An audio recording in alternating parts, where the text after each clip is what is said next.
다 한다? 잠깐만. 앞에 자를 수 있잖아, 저 편집에서. 아니 거기서 알아서 자르겠지.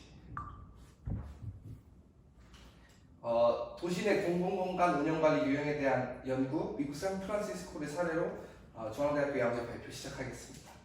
목차는 다음과 같습니다. 일단 우리나라와 해외 공공공간 현황을 보고 그것에 따른 연구의 목적 및 연구 방법을 서술하고, 다음 샌프란시스코 운영관리 가이드라인에 대해서 분석을 하고 그것에 따른 추후 연구 방향을 설정하고자 합니다. 일단 우리나라의 공공공간의 현황은 공공간의 공간, 즉 관주도로 공공공간의 성격이 단조로우며 사용자에게 외면당한 채 의미 없이 방치된 공간이 점차 증가하고 있습니다. 사실 그 이유는 양적인 공급을 중심으로 한 정책, 그리고 총체적으로 계획 관리할 수 있는 통합적인 체계가 부족한 것이 현재 우리나라의 상황입니다. 그러나 세계 도시의 공공공간 같은 경우는 지역의 특성에 맞춘 개방적인 공간, 이용자와 지역적 특성을 반영하는 환경이자 마케팅의 공간, 커뮤니티 활성화를 위한 매개 공간으로 활용하고 있으며, 이 공공공간을 단순히 설치하는 것뿐만 아니라 총체적인 시스템 안에서 운영 관리를 통해서 지속 가능성을 확보하면서 해나가고 있는 상황입니다. 그래서 해외 같은 경우는 민간이 공공공간의 사회 실험에 의한 도시 활성화를 촉발하며 그 공공은 민간의 실험을 토대로 지속 가능한 환경을 구현하기 위한 제도적인 뒷받침을 제공하고 있는 상황입니다.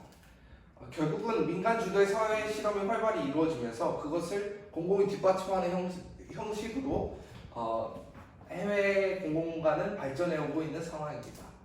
이제 그것에 따라서 세계 여러 나라들은 도시 경쟁력에 대한 향상 등을 위해서 공공공간의 활성화를 다양한 방식으로 운영하고 있으며, 여전히 우리나라는 공공공간이 운영관리적 측면이 부족한 상황입니다.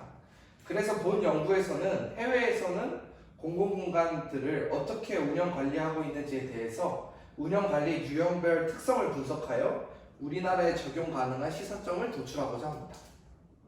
연구의 내용은 공공공간 운영관리 가이드라인의 이론 연구와 사례를 대상으로 진행하고요. 특히 샌프란시스코 스튜어드십 가이드라인에 대해서 연구 및 분석합니다. 샌프란시스코는 공공공간 가이드라인이 따로 있고 뿐만 아니라 운영관리 측면에서도 가이드라인을 운영하고 있습니다.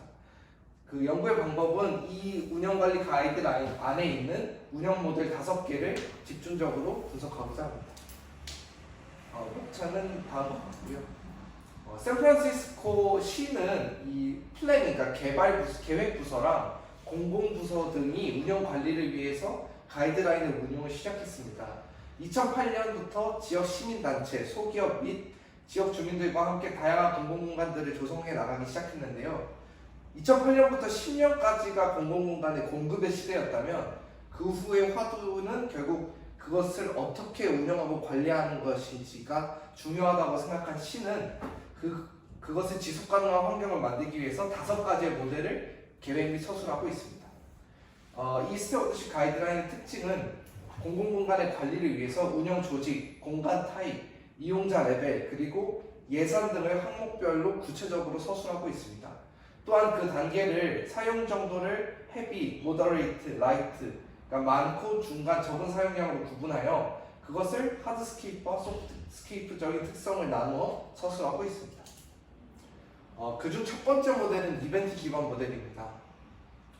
공공장소의 활성화를 시키는 기폭제 역할을 할 수 있는 이 모델은 프로그램 및 활동을 중심으로 계획되며 주로 일시적으로 시간을 지정하거나 계절 혹은 지정한 기간 동안 주민들의 활성화 행사를 할 수 있도록 진행합니다.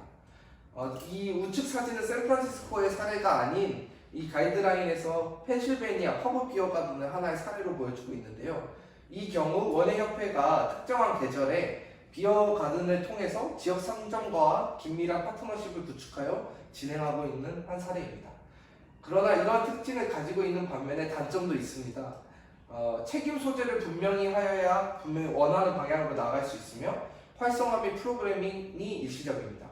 그래서 위 모델에서는 각 주최자와 지역 조직 사이에 역할을 동등하게 부여하여 공공공간의 이벤트가 지속적으로 유지 관리할 수 있도록 하여야 된다고 가이드라인에 명시가 되어 있습니다.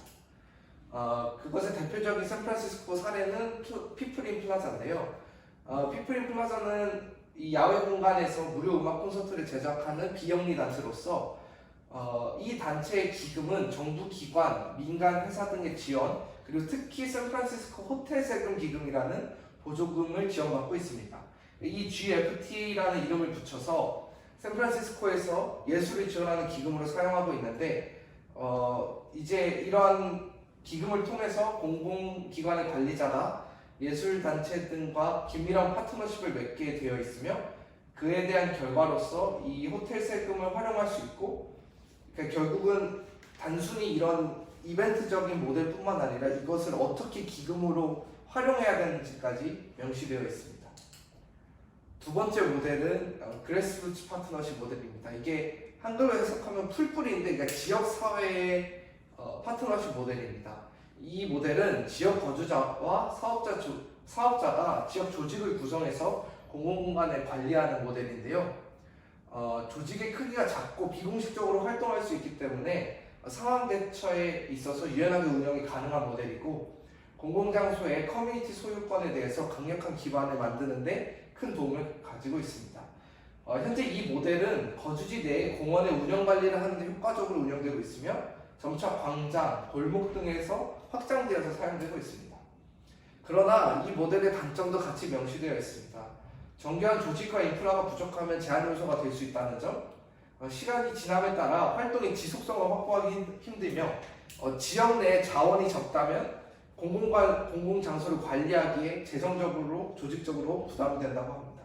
그래서 이 파트너십 모델 같은 경우는 다른 4가지 모델과 병행해서 계획하는 것을 가이드라인에서 추천하고 있습니다. 그것의 샌프란시스코 사례는 프렌즈 오브 듀보이스 파크인데요. 이 듀보이스 파크라는 공원을 그 인접한 두 주거 지역의 이웃 그룹의 이 공원을 관리하는 모델인데 기금 같은 경우는 이 샌프란시스코 파크 얼라이언스와 프로젝트 기반 재정 후원 관계를 맺어서 이 공원을 지속적으로 관리하고 있습니다. 이 공원에서 영화의 밤, 그다음에 개 페스티벌 등 다양한 활동을 유치해서 주민들도 모이게 하고 공원도 지속적으로 관리하고 있습니다. 세 번째는 공공민간 파트너십 모델입니다. 이 모델은 정부 기관과 민간 회사가 파트너십을 통해서 자금을 조달 및 운영하는 건데요. 이것의 큰 장점은 모든 당사자 간의 계약을 통해서 역할과 책임의 소재를 분명히 정하고 그렇기 때문에 높은 수준의 이행률을 가집니다. 다양하게 프로젝트를 꾸밀 수 있으며 이게 대기업의 파트너가 참여하는 경우 재정적 여유가 확보가 되고 혹은 소규모 지역 파트너가 포함된 경우는 다양한 이해관계자의 투자 기반으로 활용할 수가 있습니다. 그러나 이것의 가장 큰 단점은 민간단체가 들어와서 그러니까 민간 회사가 들어오다 보니까 민영화에 대한 문제가 발생합니다. 그렇기 때문에 지역사회 참여와 투명성이 가장 크게 중요하다고 서술되어 있습니다. 그것의 대표적인 사례는 샌프란시스코의 스트리트 프로menade입니다. 이 파월 스트리트의 상업지역은 가장 번화한 통로로서 주말에는 약 10만 명 이상 유동인구가 분포하고 있습니다. 그래서 2008년 12월 샌프란시스코 시는 다양한 이해관계와 협력하여 파월 스트리트를 따라 보도를 확장하는 프로젝트를 진행했습니다. 그 후 2011년 이 지역 내 BID 단체는 그 공공과 아우디라는 자동차 회사가 협력하여 인도의 확장 공간을 계획 및 진행하였습니다. 이 공공공간은 6피트의 보행자 통로를 추가로 제공해서 이 아우디의 디자인을 연상시키는 벤치 등을 우측에 이렇게 설치했습니다. 아우디는 이 공간을 위해서 89만 달러를 제공했고요. 대신에 이 프로menade 공간에 소유한 모든 시설물에 아우디라는 마크를 부착해서 자연적으로 아우디라는 회사를 홍보하면서 동시에 공공공간을 운영할 수 있는 새로운 모델로서 작용했습니다. 지금도 아우디는 건설기금 외에도 매년 33,000달러의 수리 비용을 부담하고 있으며 홍보를 지속적으로 하고 있는 상황입니다. 네 번째 모델은 특별부담금 지급 모델입니다. 이것은 공공공간 관리를 위한 모델로서 조례에 따라 평가 지구 절차를 거쳐 도시가 이 CBD, Community Benefit District를 통해서 공공영역의 조경 개선 및 유지 관리에 중점을 둔 서비스를 제공하는 하나의 모델입니다. 샌프란시스코는 이 GBD라는 것이 있는데 이게 사실 CBD의 녹색 인프라 지역 버전이며 CBD와 유사하게 법률에 따라서 개선 및 유지 관리에 중점을 둔 서비스를 제공하고 있습니다. 이것의 대표적인 사례는 옐버브에나 CBD 지구입니다. 이 지구는 경제개발국을 통해 관리가 되며 실제로 지구 관리 계획이라는 가이드라인을 통해서 구체적인 활동과 관리가 되고 있습니다. 뿐만 아니라 도로, 이 옐버브에나 지구 안에 있는 도로, 공원, 광장, 골목길 등에서 다양한 실험을 통해서 이 공공 장소를 운영해 나가고 있습니다. 다섯 번째는 기술 지원 모델입니다. 이 모델은 소규모 공공공간 운영 조직 등이 직원 및 재정 자원이 부족한 경우 관리의 지속성에 문제가 생길 것을 생각해서 인력 및 기술 지원을 정부에서 하는 모델입니다. 여러 조직의 관리 의무를 분산시킬 수 있으며 소규모 조직이 이러한 작은 공공공간을 관리하는 데 아주 효과적이라고 합니다. 이것의 대표적인 사례는 파크 얼라이언스 플레이그라운드 이니시에이티브인데요.